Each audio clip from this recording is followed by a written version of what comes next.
অনেকে বলে কালীও যা কৃষ্ণও তাই, তাহলে বউও যা শালিও তাই, কারণ ও দুজনকে শাশুড়ির মেয়ে, দুজনকেই বউ ভাবা যাবে।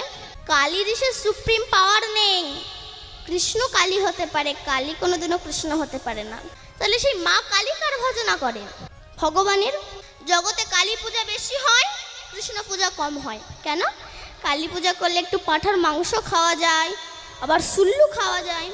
আচ্ছা, কালী পূজা করলে যে পাঁঠার মাংস খেতে হবে আর সুল্লু খেতে হবে, কোন শাস্ত্রে পেয়েছেন আপনারা? মন গড়া শাস্ত্র করা। রামকৃষ্ণদেব বলেছিলেন, ওরে যিনি জগৎজননী মা, সে কি সন্তানের মাংস খায় রে?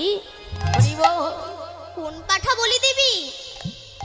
তোর হৃদয়ে 6টা পাঠা আছে, তারা কৃষ্ণ বিদ্বেষী। কাম, ক্রোধ, লোভ, মোহ, মাধব, মাৎসর্য, এই পাঠাকে বলি দিবি। আর কি পাঠা বলি